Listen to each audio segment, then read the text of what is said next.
Introducing National Streaming Sports, live and on-demand sports talk programming that you can access 24/7. For the premier sports talk experience, tap into our Roku channel. Start your mornings with Mac and Jack covering all the weekend sports action. Then pour a cup and enjoy all the sports you can drink on the Coffee and Sports podcast. At midday, talk sports from east to west on the Coast to Coast podcast. Followed at night by some hot girl talk with Prim and Proper Sports featuring Sonia Pearson. Talk boxing on the Gloved Fist. Yankee fans tune in for Start Spreading the News. And there's more on the College Sports Huddle and Sports Scope with Robert Butler.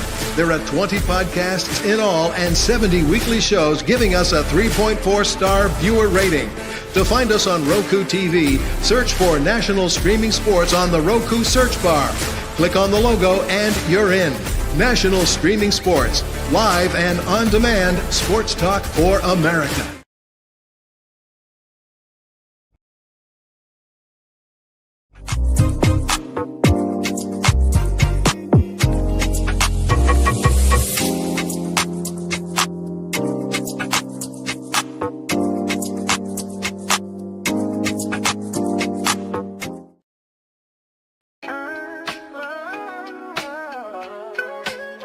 Yeah, yo, it's game time, ain't no messing around. Huddle Sports Network, the best in town. From NFL rumors to the latest trends, we got all your sports, just tune in, my friends. Catch us on Roku, Fire Stick, take your pick. Facebook, YouTube, where the action's slick.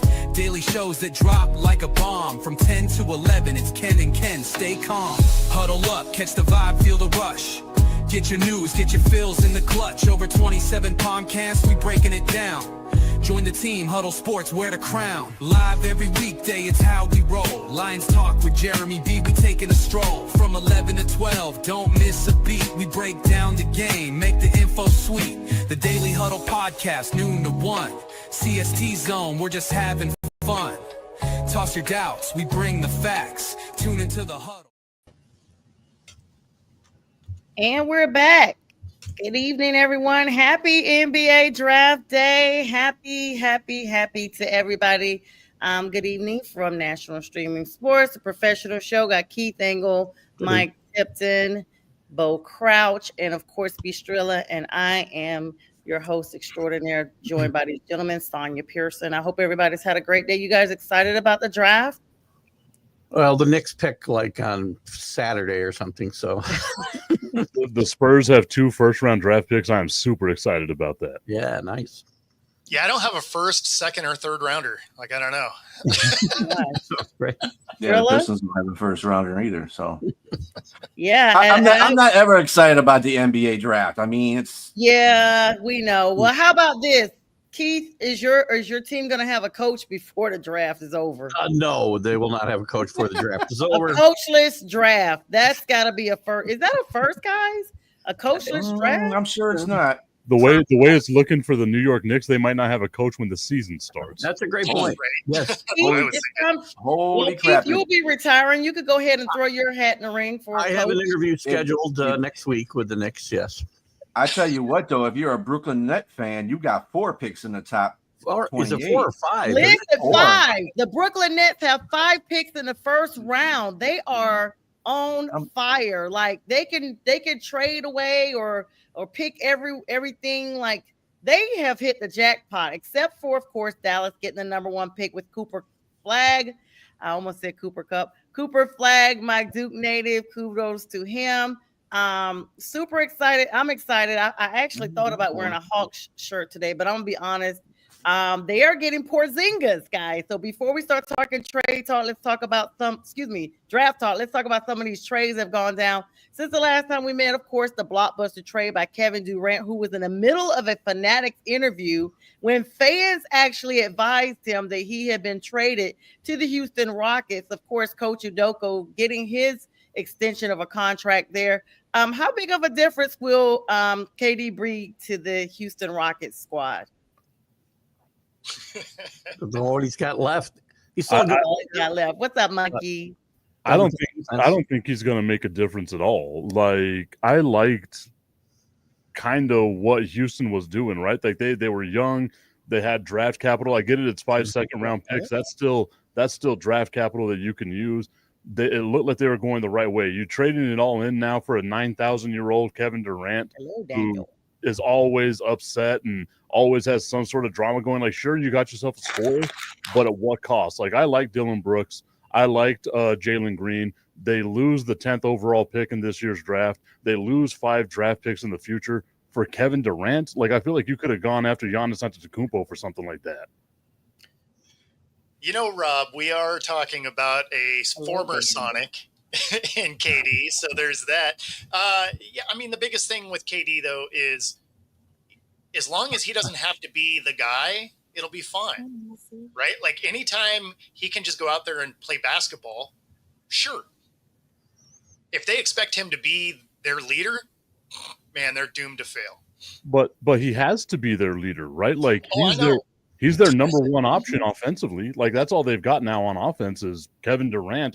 Sengun is a good story, but like, that's not the focal point of your offense.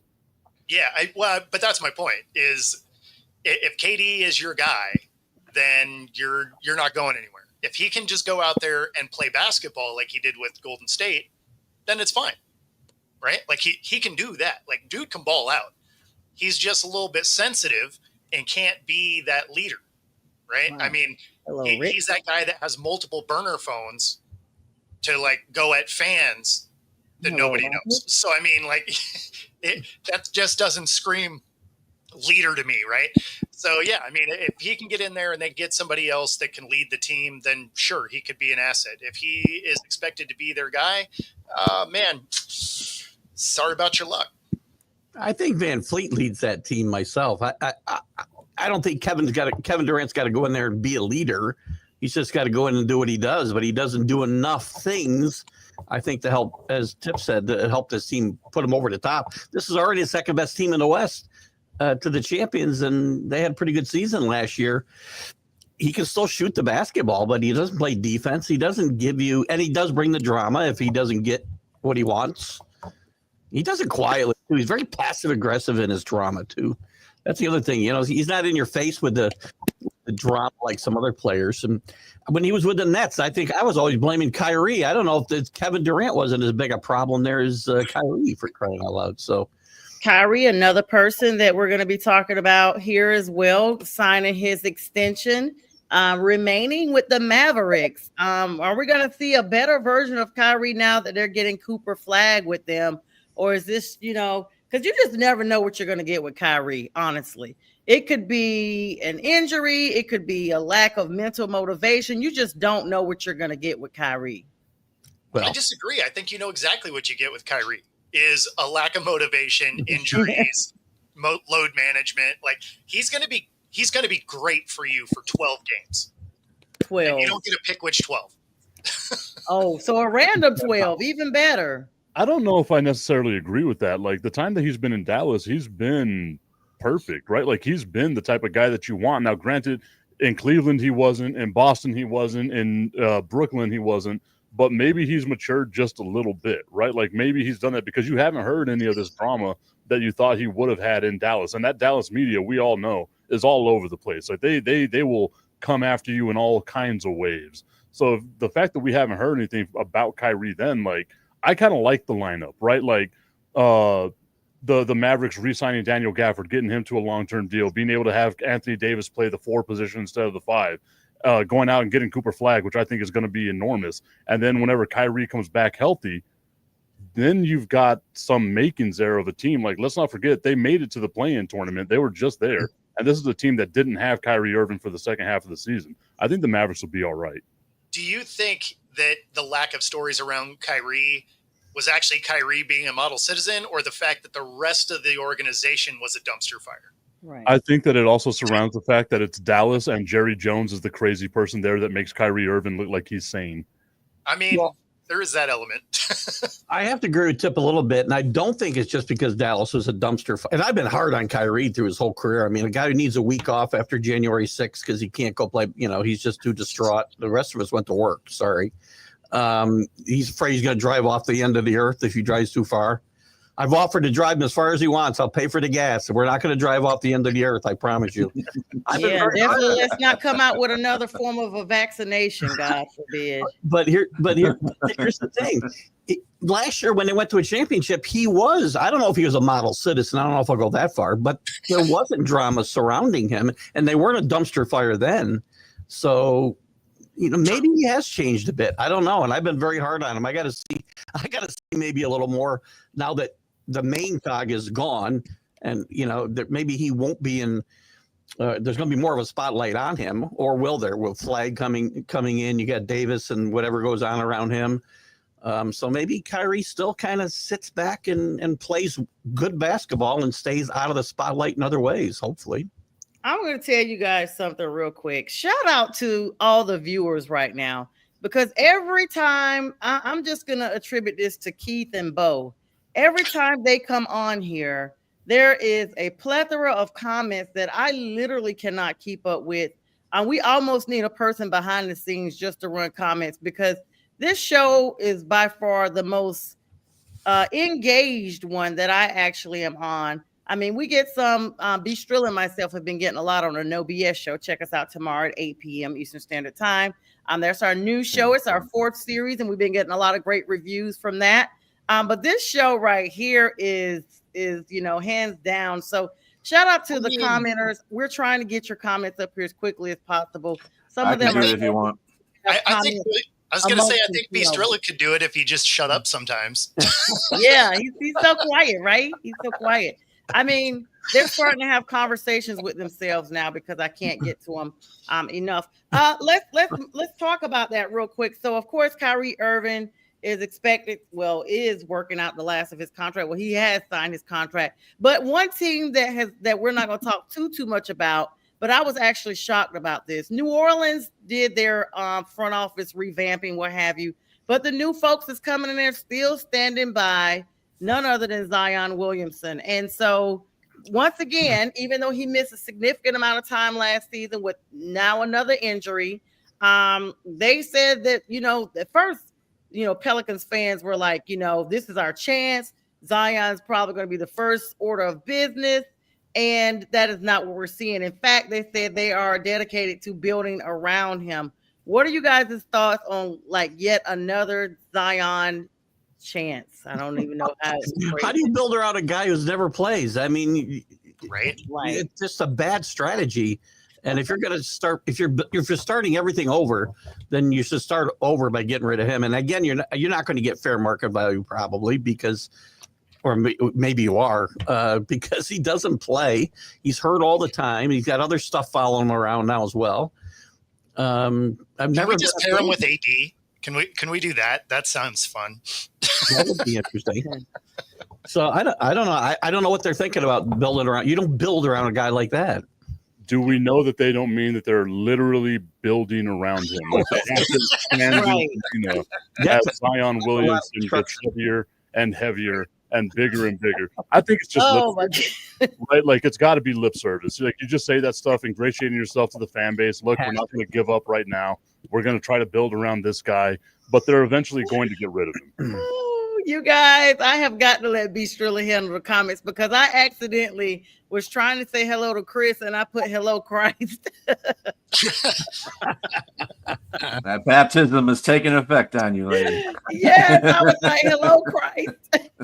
Hey, the Pope is from Chicago. We can give love all the time now. There you go. So I mean, he's everywhere. So hello to Jesus too. Well, what would Jesus do? He'd watch national streaming sports. That's right. Absolutely. Right. I love it. And what's up to Let's Talk Sports? I mean, that's a good point. Strilla, what are your thoughts on this? I mean, this guy has really had a lot of opportunities. I cannot say that he has not. I mean, but it just seems to be, I don't know what the holdup is. Like, what is the holdup he has over this organization that they will not let him lose? Season's still young, though. I mean, the new season's still young, though. So, I mean, they could do anything. They might be standing by him right now. The next day, they'll ship him off somewhere. They might say that just to put a foothold on something. Yeah. They got to put a foothold on something. So, you know how GMs work. Look at New York. And that's the thing, right? Like if you're the Pelicans GM, you come in there now and you're like, oh, we're going to get rid of Zion. you're going to lose the fan base, right? Like Mhm. they got to have something there to get them excited about. I think Bingo. they've got to bring in some guy that gets the fan base excited. If I'm not mistaken, they've got a whole bunch of draft picks as well. So maybe they do something tonight that kind of ships Zion out and does something different. But like, you've got to say something like that to ingratiate yourself to the fan base, especially if you're coming in new. You can't be like, look, we're going to move the team to Oklahoma City. Yeah. Oh, that's not cool. Speaking of, I have to ask Bo. Yeah, this is Move live. to Seattle. I have to ask Bo. I have to ask Bo. I've been waiting to ask this question. Congratulations to the OKC Thunder. They literally got it done all the way up to 7 games. Sans Tyrese Halliburton, who clearly was a big contributor. Shout out to SGA, who really knew how to be a great sport and go over and basically console Tyrese as he went down. Even amongst him celebrating, he was still hanging out with some of the Pacers. It was noted. Bo, this is probably going to sound crazy, but I do want to know, because OKC was a former Supersonics team. You guys talk about that quite a bit. You and some of your friends that come on here, basically like bring the Sonics back. What were your thoughts? Do you kind of think of this championship in absentia or no? Yeah, like you wanted anybody else to win, right? Like, you steal our team, we want you to lose forever. So we did take some enjoyment in the fact that they couldn't figure out how to open champagne bottles. Wow. And they may have the worst looking championship hat I've ever seen in my life. So way to somehow still do it wrong, OKC. Good job. And not just that. Robert, yes, Robert. I'm wearing the Supersonics colors tonight, though. I'm wearing green for you guys. You got to hang out, Rob. We are gonna Pelicans to Seattle. If you chased Robert out of the room. The Pelicans to Seattle. How about that? I will say this, though. The Thunder's parade had to be the saddest championship parade I think we have ever seen. And All like, five how people quick was show that? up. Also the fastest championship parade. You win it one day later, you're doing the parade. Like, they had that thing ready to go. No, let me tell you the fastest parade. It's a football state for one. Yeah. The fastest parade was when I witnessed this because I was trying to get downtown to the parade. The Braves, when they won the World Series, everybody was okay. So we didn't know our office was going to close, right? So everybody was like, hey, we're not doing court this afternoon.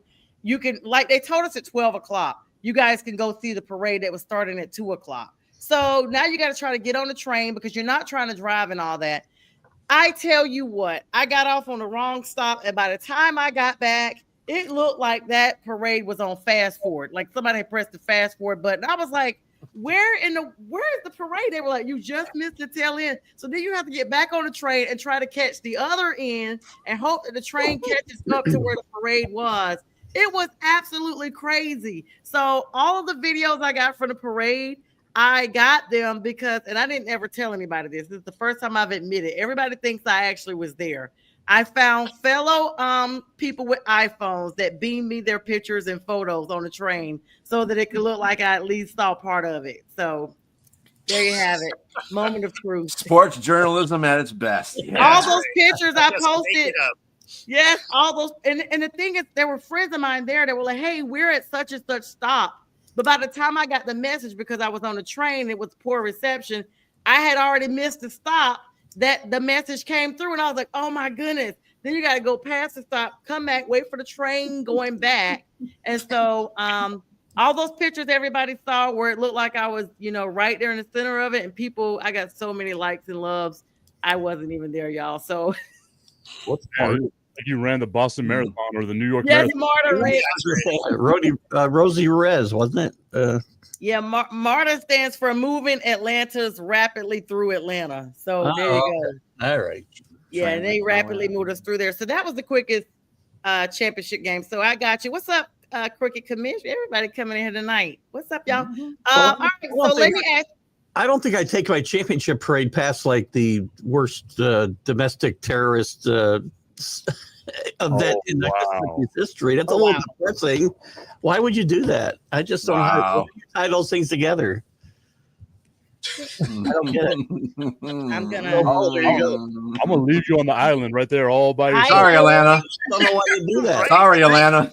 I literally. Okay, so yeah. So let me just be clear. Let's move on. Chris Like Chip in the Porzingis morning. coming to the Atlanta Hawks. Now definitely going to hush some people up from moving on from Trae Young. What are you guys' thoughts? I'll hold mine to the end since I am partially a Hawks fan. I'm not sure. The Hawks are listen. This team's not going anywhere, so I don't think. Chris Porzingis, come on, Keith. Well, first of all, you got another guy who's got to get on the court. He's fine when he's got to be on the court more than half the season. So this team is perpetually, it seems, turning over and starting over. Mm-hmm. And I don't know that whether Trae Young stays or goes, it's going to make that big a difference in Atlanta. They're always just good enough either to just not make the playoffs or just make the playoffs, and then nothing happens. It's been that way for it feels like decades there. Yeah. 40 years. There you go. 40 years. And Yeah, there's a song. You guys know it's about time for the show to go off the hinges. There's a song. It's a rap song. I can't remember who sings it, but it's called Snitches. And the guy's on there. He's like, "You guys see what I did to him? He didn't want to cooperate. 40 years. You got 40 years? Yeah, 40 years. Don't fuck with me, you know." And then the song starts. So as soon as you guys said 40 years, it's just like it just triggered like that thought. Well, yeah, I think their last finals was like 85 or something, wasn't it? Dominique Wilkins. Yeah, that's what I said. wow. 40 years for sure. No, that's what I wasn't kidding. Like it's literally 40 years. I couldn't do the math, so. I think what it does is it talks more about the Celtics, right? Like what the Celtics have to do to get under that second apron that they have in the luxury tax and all that. So they had to get rid of Drew Holiday. They had to get rid of Kristaps Porzingis. They've still got to make one more move, whether that's Sam Hauser or Derek White. It better not be Jaylen Brown. It might be Brown. I mean, that's the thing, though, right? Like you've got a punt on this season. I don't think you get rid of Jaylen Brown. Like I wouldn't be surprised if they did, but I don't think they do. Like that would be weird. They're probably going to get rid of White. That's going to be the one. It's going to be White because you've got $35 million that you're going to have to run over the next couple of years annually. And I don't think you run it back. So how if you're getting rid of your talent? I think you got to keep Brown. You got to keep Brown, and then because Tatum's hurt, right? Like you're absolutely punting on this season because you're not going to get him back until the playoffs at best, right? Yep. No. So I mean, you're looking at this next year as a wash. So yeah, clear some of your books and start to rebuild because you have a year off anyway. Well, and let's talk about this. Like the guy that they got whenever they traded Drew Holiday to Portland, Anthony Simon, bringing him in, that dude is a scorer. Like he can put the ball in the bucket, right? So like now you got someone that kind of helps you out that doesn't make as much money as what some of these other guys are doing. I think that's all it is, just reconstructing this. Since the Boston Celtics got sold, the ownership said that they were going to get under that second apron because you don't want to pay as much money as it is that you're paying some of these guys. So this team is going to look a lot different. And if you look at what the Eastern Conference is right now, with Damian Lillard having that same exact Achilles injury, with Tyrese Halliburton going down with that's crazy injury, that Eastern Conference is still wide open, and Boston can still be a top 3 team winning 45 games next year. We're going to win it without a coach. That's what we're going to do. Yeah, that's right. Yeah, that'll make history. The coach list. I'm telling you, Keith, listen, don't forget us when they hire you. Just please bring us along. You're all in. If you need a terrible PR guy, I'm your guy. That's right. Listen, I'll do some courtside broadcast. Absolutely. That's what I was about to say. By the way, kudos to Bo. Bo was out there with Caitlin Clark game the other day. I see you, Bo, right there courtside. Congratulations on that great report. Good job. Yeah, out there grinding away. That's for sure. Yeah. Good job, man. That was awesome. Did you get any pictures of Caitlin on your phone? Nah. They got rules about, out there taking pictures with your camera. Like if I wanted to never get credentialed again, I could have done it. Oh, never mind. We don't want that. I don't know what the rules are. I didn't know if you got a little selfie on your broadcast or what, Nah, they're real in case I ever go out there. They're real specific about stuff like that. Like you can't cheer if you're credentialed media, you can't cheer for either team. You can't look excited about nothing. Like you're there. Yeah, no, like it is very strict, and that's true for most sports, honestly. It's funny you say that, but then when I hear like Tony Romo calling games, sometimes I hear the excitement in his voice, just a slightly different pitch when it's Cowboys games. I've heard it. There's a distinct difference there, though, because that's a Hall of Fame quarterback. When they're looking at normal media, they're like, yeah, we can fire you. There's like 5,000 people behind you to do it. There's one Tony Romo, right? Yeah, you're right. Okay. I have to say though, Bo, I was disappointed. I was looking for you back a few weeks ago, or maybe just a week ago. I can't remember.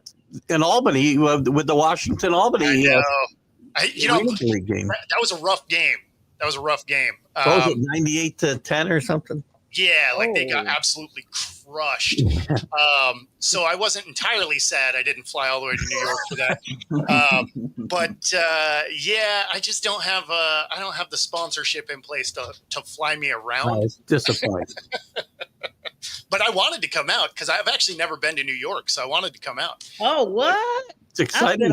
I love New York. I know it's cliche, but I do. Well, he's not talking about just New York City. He's talking about Smallbody here. So, well, I've been to Buffalo. I haven't been to Albany. Have not. The only thing I've done, I've technically been there, right? Because I've been in your airports, but that's it. Like it's a fly through for me. I'm claiming Seattle when I had that 45-minute layover at your airport, Bo. That stuff don't count. We have one flight to Canada. We have one flight to Canada a week, so we're able to call it an international airport. Yeah, that's right. No, I don't count anywhere where a plane has touched down and I've spent a couple hours. Like I don't count that as I've been there because I haven't seen your city. You would like the MVP arena, though. It's really a nice arena, and they actually pack that place for arena football. They really do. Yeah, I could see. Well, especially as good as you guys have been. Yeah. I mean, because you guys were just destroying people all year. The city of Albany needs to hire Keith Angle as their tourism manager because now I want to go to Albany. Everybody, see, he's been promoting. I want another job. He's been promoting them. We'll be like, hey, has anybody Keith is sold that I am retired and that is it. Yep. We'll be like, has anybody seen Keith? Oh, he's conducting on the big bus tours now. He's driving the bus around Albany with a headset on.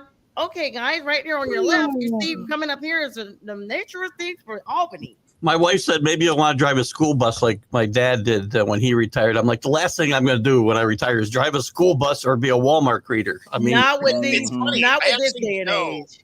I actually know quite a few that drive school buses in retirement. Like it's actually kind of funny. No.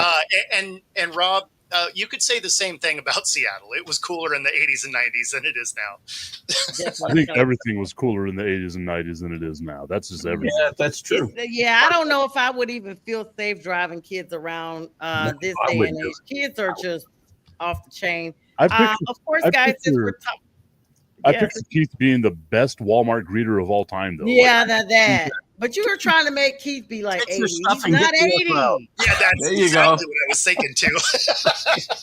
Can I help you with what your I'm cheap? talking about, Keith. I might be the only person that gets checked for the receipt every time I leave Walmart. You just have that face that you've taken something. You just have that unassuming face that there just may be a chance that there's something wasn't scanned. But then you have that silky smooth voice so you can get out. Yeah.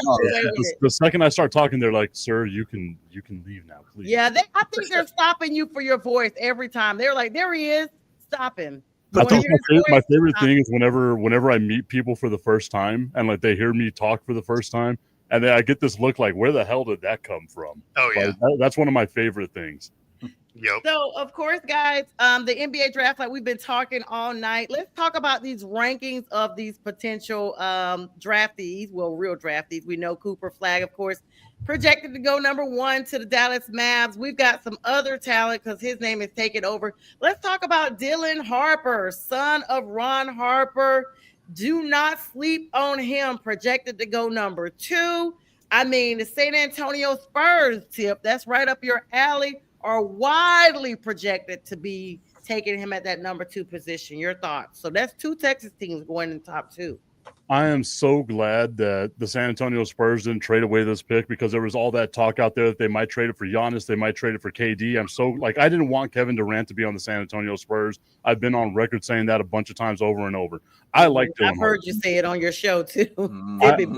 I like Dylan Harper, and I like what the Spurs have been doing. You have the back-to-back rookies of the year with Victor Wembanyama and Stephon Castle. You have a young team that has a lot of talent on it. You bring in a guy like Dylan Harper, 6'6", who can shoot the lights out. now you're adding like value to this team here, because that was the issue with the Spurs. They didn't have a lot of outside shooting. There was a part of me that thought maybe they go back and they bring Derek White back home, because this is where Derek White got his start, and maybe he can help them out shooting wise.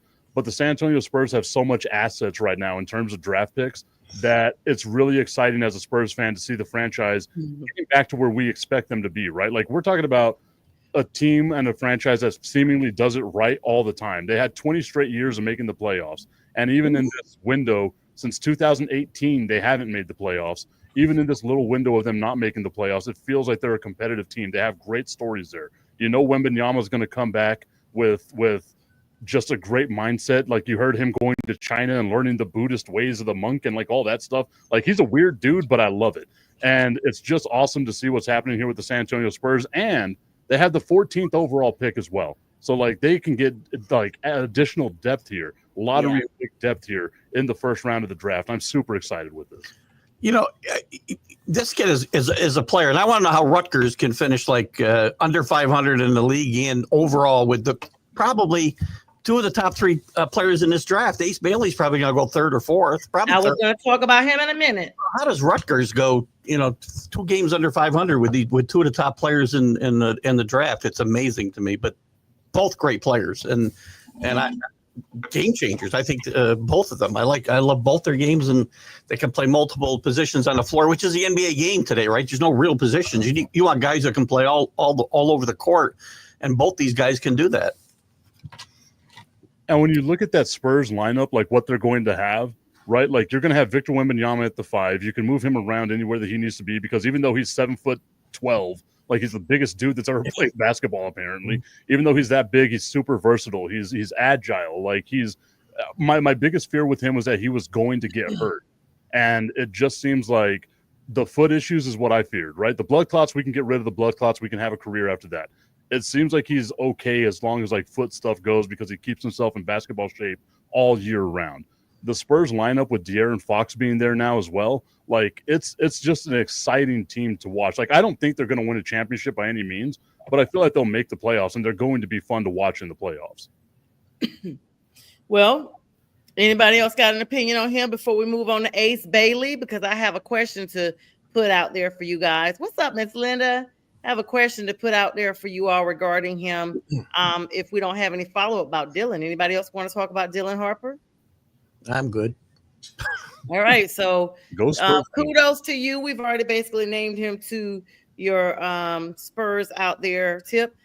You guys talked about Ace Bailey, but there's another person, VJ Edgecombe, who could go third over Ace Bailey. And the reason being for 2 reasons.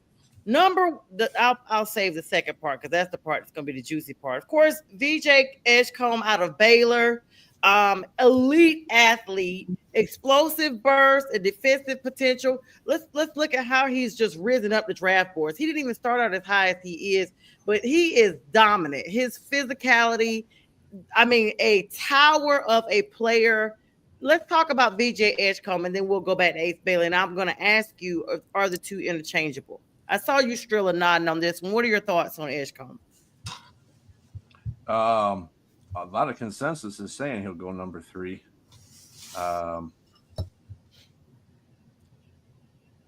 He's got good athleticism. He's got elite athleticism, actually. From what I've been reading about him, because I really, I'm not a real big college basketball looking person, so I read a lot. Or NBA. Yeah, we know. Yeah, we digging here to get the information from you. We know it's and he's lethal on defense and in transition too. So, I think the reason I don't know why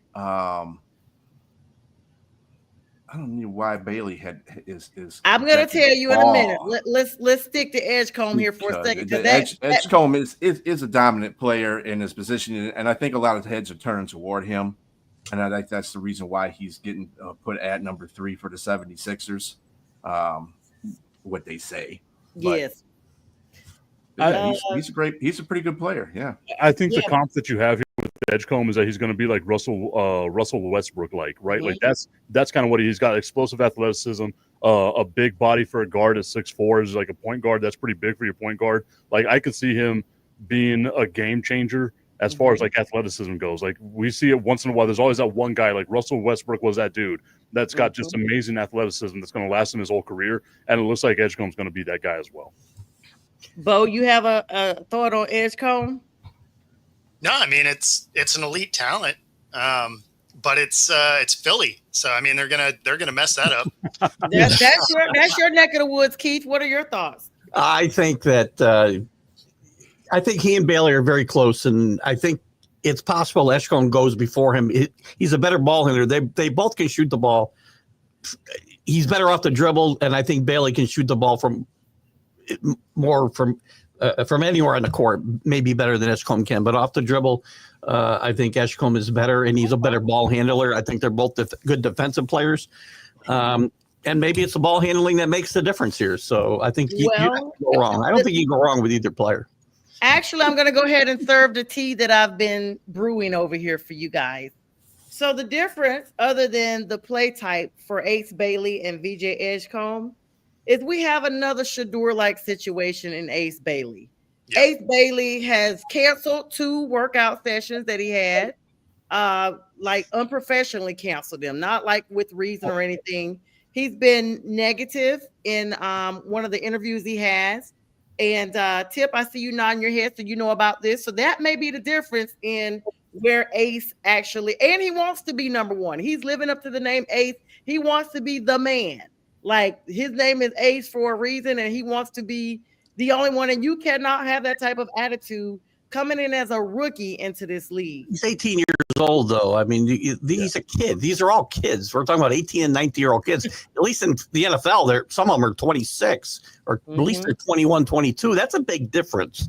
You don't think 22 to 18 is a big difference, but it is. It is. I got to chalk a lot of that up to just, being a kid and listening to the wrong people. Well, it's a red flag. So there is speculation that he's trying to force his way to the Wizards. So, which has never been said before, by the way. Which he did say he they have him projected going to the Wizards, actually. Yeah, well, and it sounds like that was part of him doing the things that he did in interviews and stuff like that. Is it they made it sound like he's trying to end up in Washington, and if that's the case, it sounds like it might be working.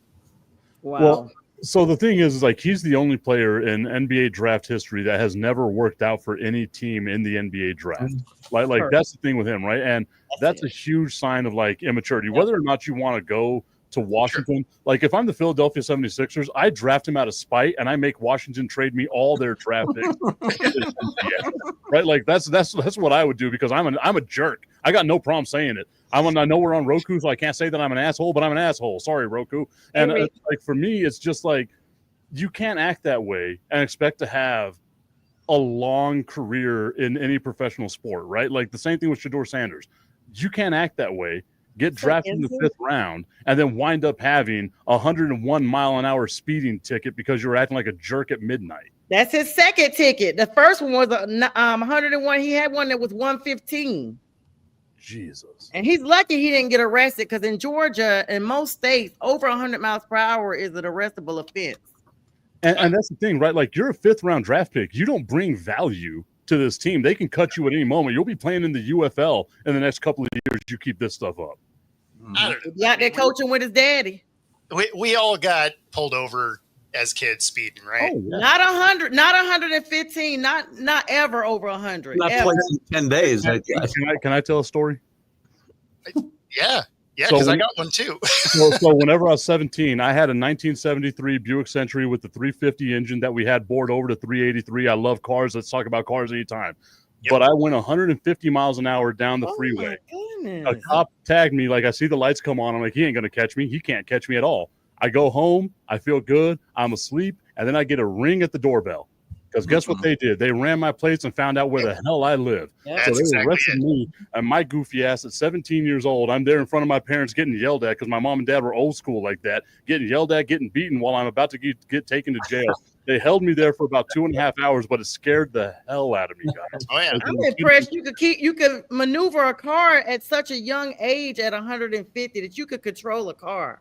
So on that same thing, I had a Firebird Formula, small block 400. wow. Oh, And I got clocked by the Washington State Patrol, 162 miles an hour. Oh my God. Y'all, listen, y'all have gone double what I've ever got No. clocked at. So when when they pulled me over, this was like 3 a.m. Sunday night, right? Like no traffic. And you I actually stopped? Well, yeah. Because I thought by the time I saw his lights, I thought he got me at like 75 because I'd already slowed down. And so I stop. I'm like, those lights are for me, right? Because I'm like the only car out there. Oh. You're for He me. pulls up. He's like, you know why I pulled you over? And I was like, yeah, I mean, I was speeding. You know how fast you were going? I was like, I don't know, like 70, I think, because I was young. I wasn't trying to lie. Because that's where I thought he clocked me. I'd slowed down to that. And he's like, no, I clocked you at 162. And he's like, but you didn't try to evade. I'm going to let you go. But if you break any laws on your way home, I'm taking you down. And I was like, okay, cool. Thinking he's going to drive away. He followed me for 30 miles to my front door. He pulled in behind me and waited till I opened my front door to go in the house. Oh my, to make sure it was your house. Oh, he's Yes. on point. Yeah. But I mean, The like literally, I don't know that I ever diligently used my blinkers the way that I did on that trip home. I've only had I've had several speeding tickets. Let's be clear.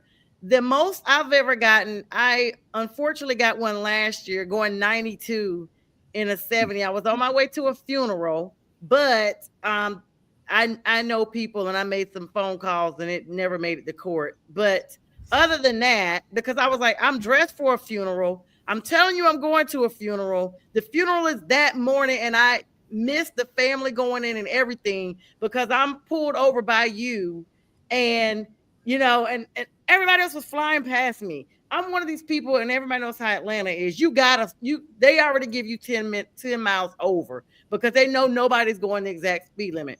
Like there's a statute that no officer should write a ticket to anybody going 10 miles or less than the posted speed limit. Like that's part of the law here. And I didn't know that till I worked for Traffic Horse. So shout out to that. So if the posted speed limit is 70, you can go up to 80, but most people go about 82 and they still won't pull you. But if you hit 84 or above, you have gotten a reckless driving. You can be arrested, and you're also going to have to pay an extra $200 to the state for the super fine that they come in. So in addition to all the other stuff, but that's my dumb. I passed the state trooper in college. When I was in college, I passed one. It was an unmarked car. The tag said SHP, and I was like, I wonder if that's State Highway Patrol. I was like, no, he's driving too slow. So I drive past him. I zoom past him, going like you were driving too fast. 5, and he pulls me over. And I, honest to God, I'm on my way home because my aunt had just passed, and I was trying to go home. And I tell him that, and he decides he wants to follow me to make sure I'm telling the truth too, like all the way to my hometown. I was almost there, and I'm mouthing off like, hey, I'm a female. I'm by myself. It's night. I can say anything happened to me. And he's like, okay, yeah. And how would you feel if your dad was having 2 funerals because you didn't make it there? He tried to like talk me into that, but boom. Yeah.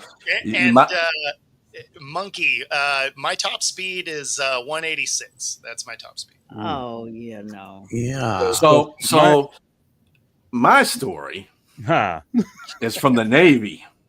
So I was coming for Virginia Beach. Oh, I've been there several times. I used to live in Richmond. Shout out to Bobby. Going to the base, 64. and I was coming from a bar. No, I was not drunk. I was just there visiting guys. I had to work the next day, so it was right. So this fire, I had and this wasn't even my car. This is my wife's friend's car who let me keep it while they were out to sea. And I had a Beretta GTO 2.0. And so we're driving on the freeway. I think it was it 90? I can't remember the freeway, 95 or something like that. Interchange 95. Anyway, so driving, it's 3 a.m. Driving pretty good clip, going about 60, 65. Wasn't really thinking about the Firebird pulls up next to me. Oh. And it was on because there was nobody on the freeway but me and that Firebird. And don't challenge me now. I was going 125 miles. That's when the police caught me. Stomping all your gas clocked me out. out. And I saw him out the corner of my eyes. I went flying by. It was, his car was like, it was dark, but I could just manage the silhouette of it. And I was like, oh, the guy that I was racing got away. Of course. Of course he did. Well, yeah. Always that way. And then I get caught. So this is my conversation with the officer who stopped. He goes, you know how fast you were going? And I said, oh, I couldn't even lie to you. I don't even know. He goes, you were going 115 when I got you, but I'm pretty sure you were going faster than that before I clocked you. Yep. I said, oh, and then this is what my dumb behind says to him. Oh, I was trying to go like 130. No. Breathalyzer test immediately. Oh, yeah. Where are you coming from? I said, I'm coming from Virginia Beach. Are you coming from drink? I said, I didn't have anything to drink. He goes, you got to have had something to drink because you wouldn't have made the spots. But he breathalyzed me and didn't get no hit on it. So, but my ticket was abundantly high. Yeah. I got Keith, sent what's home. your story? My story is Jack Hirsch and I were driving a Stutz Bearcat one time in 1941. I'm just A kidding. horse and buggy? What? They were both pedaling.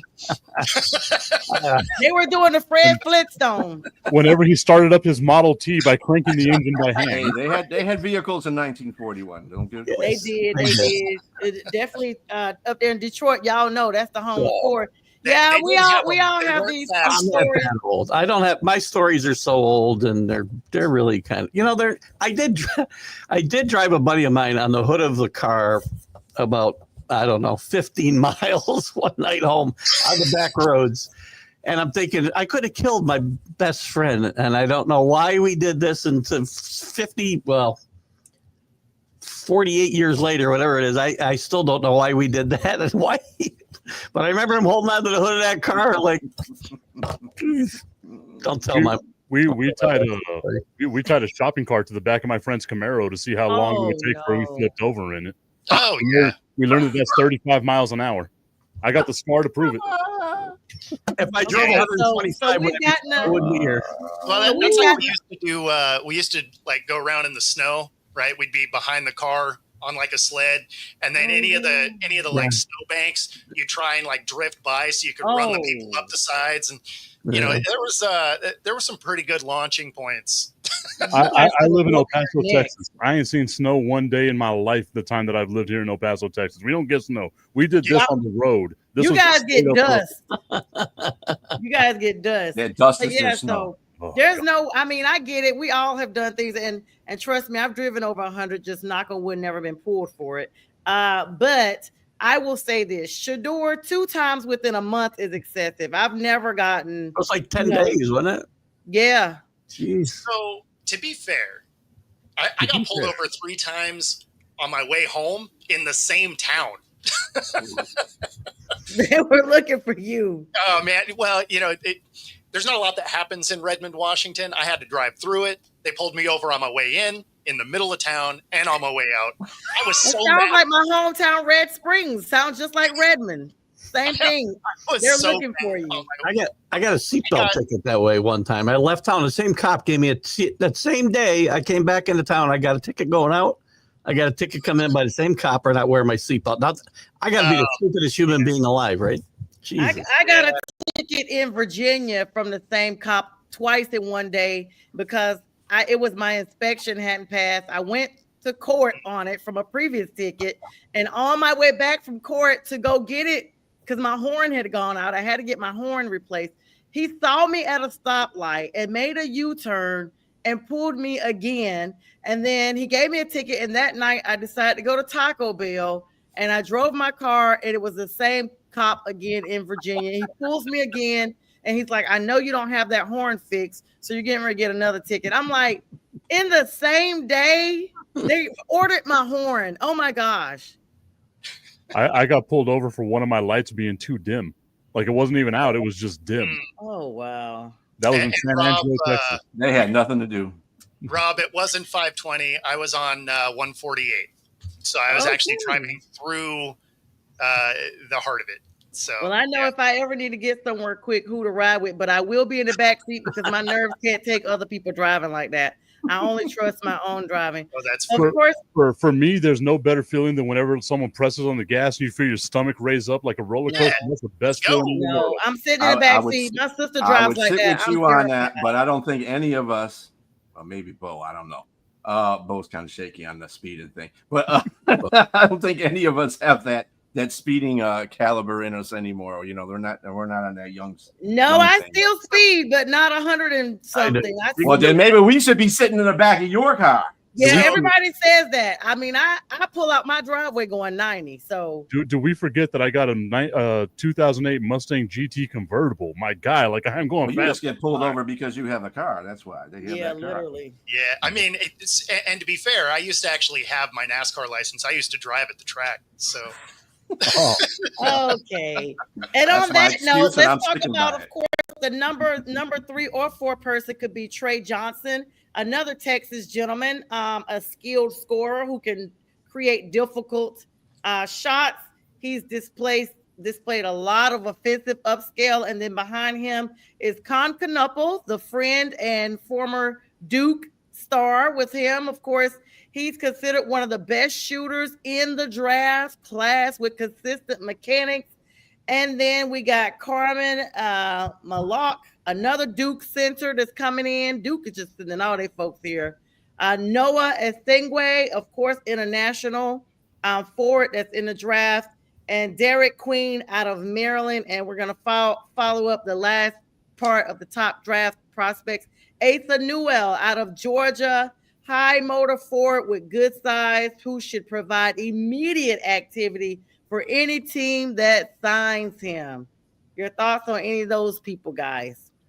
I want at number 14 the San Antonio Spurs to take Asa Newell. Like I think you team him up with Victor Wembanyama, like it's going to be like it would be a great lineup for the San Antonio Spurs. I don't think they do because they're the Spurs. They're more than likely going to take someone from Europe or out of the United States. They do.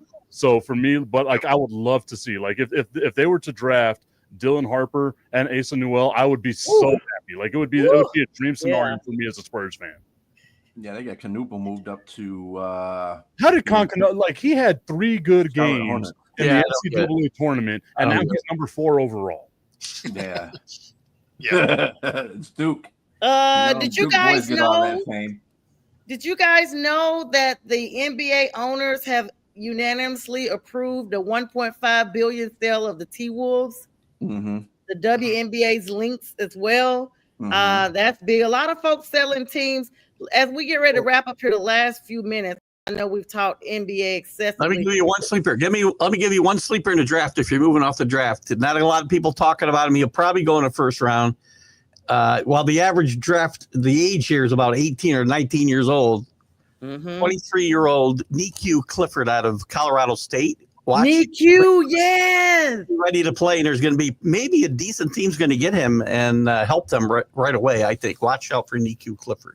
Also, I just want to say about the sale of the Timberwolves, this has been in process since about 2021. Alex Rodriguez is going to be the new ownership of Alex Rodriguez?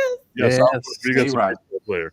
Wow. It's been like if you follow that story, it's been such a funny line of how this whole sale went. I encourage you to. It's taken like 7 years or something. Hasn't he been after? Yeah. It's been about 4 years, and they actually had to go to Guarantees arbitration. together. They had to go to arbitration for this to get this sale through. It's been a nightmare for Alex Rodriguez, but he finally got the team. Clyde Bill. Congratulations to him. Speaking of baseball, real quick, congratulations to the Detroit Tigers, the first team of the MLB year to have 50 wins. So congratulations to B. Strilla's Tigers. And may they have 50 more.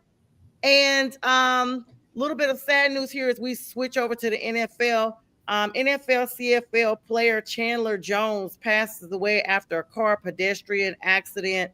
Of course, he played with the Bucks, he played with the Titans, and the Browns, and he was out of South Dakota, I believe it was, but passed away, 33 years old. And as we get ready to wrap up, let's get your opinions on this. Of course, the Shamar Stewart fiasco continues. His agent has now weighed in and basically said, we're getting a contract or scratch. And the Commanders are predicted to move on from Terry McLaurin and trade with the Steelers because of contract issues as well. Your Where do thoughts? how do you replace them? They How won't. do they They do? won't. They're not going to do that. They I won't. can't believe That they're would gonna be do that would be a terrible decision. Yeah. That's according to They're Sports They're not gonna do Illustrated. that. Not just They're that, not gonna but do that. Pittsburgh, you move away from George Pickens, you trade him to Dallas because of a contract dispute. You're going to bring in Terry McLaurin to give him a new contract. Like it just doesn't make sense. Yeah, I wanted to get you guys' thoughts on that because that makes zero sense. And the Shamar Stewart situation, you guys think he's just going to walk away? Like this dude has already missed out on some So of the he camp. has a unique opportunity. If he sits all the way out, he can re-enter the draft next year. Right. Now they would get a pick, but it wouldn't be the pick that they gave up to go get this Right. guy. It'd be a third rounder. And so yeah, I mean, they need to figure some stuff out because there's guys after him that have fully guaranteed contracts, and you paid $1 billion for three guys on the offense. I think you can probably figure out how to guarantee a rookie deal. Yeah, but And if he goes they're still struggling with Hendrickson. yeah, No, That's- I know. So let me frame it this way: they already don't play defense.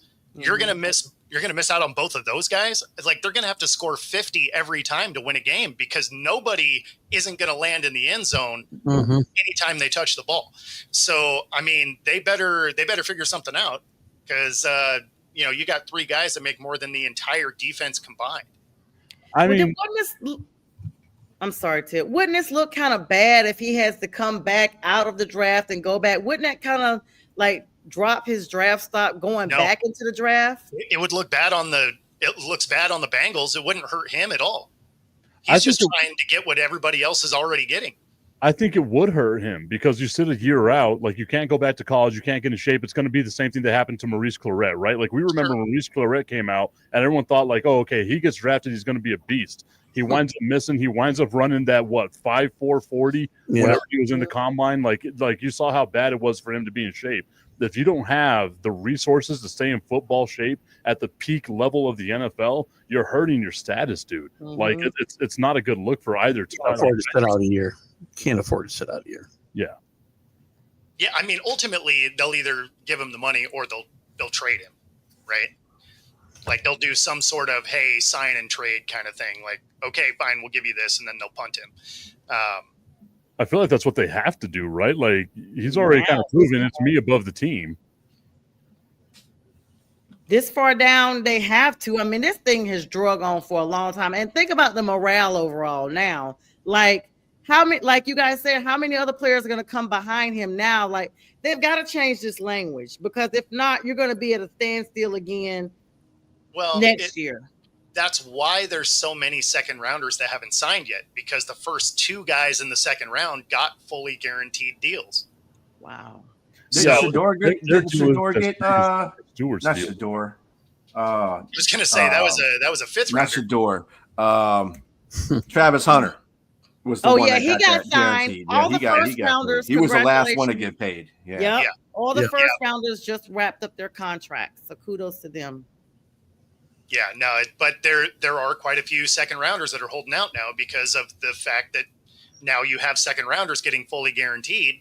And so that being said, these guys are behind dude with the Bengals, which is why he's like, look, there's guys behind me getting fully guaranteed deals.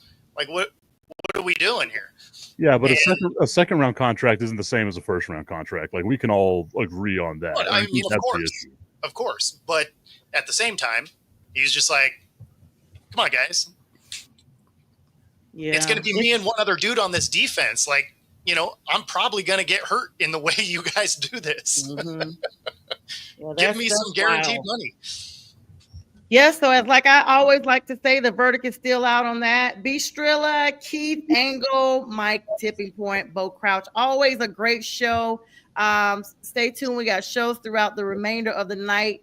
Good luck to your team in the draft. And gentlemen and myself, we all bid you guys a good night. Go Spurs, go. Go